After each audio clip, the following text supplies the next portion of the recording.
K-popers, pernah dengar istilah child free? Yap, keputusan sadar untuk nggak punya anak, baik biologis maupun adopsi. Kalau dulu pilihan ini jarang dibicarakan, sekarang di era Gen Z malah jadi topik panas.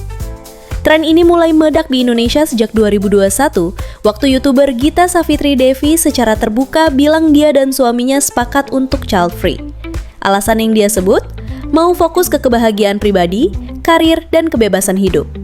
Pernyataan ini bikin jagat medsos pecah, dari yang setuju sampai yang nyinyir, dengan komentar yang bikin riuh dari Instagram sampai Twitter. Sebelumnya, penulis Victoria Tunggono sudah lebih dulu bahas konsep ini lewat bukunya Child Free and Happy. Bedanya, pembahasan Victoria masih terbatas di lingkup komunitas dan literasi.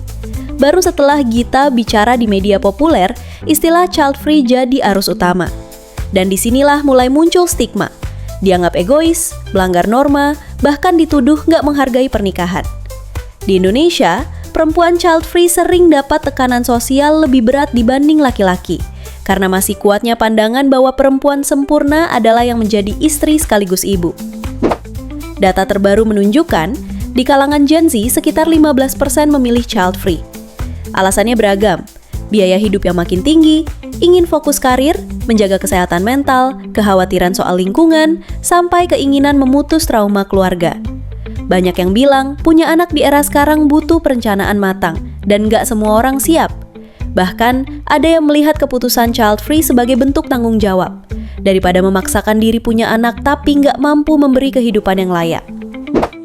Stigma ini sering bikin orang ragu mengungkap pilihannya. Komentar seperti nanti nyesel atau perempuan harus punya anak jadi makanan sehari-hari bagi mereka. Padahal, studi dari Universitas Negeri Yogyakarta menunjukkan keputusan child free itu kompleks. Gak cuma soal menolak punya anak, tapi juga tentang hak mengatur hidup sendiri. Beberapa bahkan memandangnya sebagai bentuk self-love dan cara untuk fokus ke pencapaian pribadi. Namun di sisi lain, masih ada yang berpegang teguh bahwa anak adalah simbol keberlanjutan keluarga dan warisan yang tak tergantikan. Fenomena child free di Gen Z jelas menunjukkan pergeseran cara pandang tentang pernikahan dan keluarga.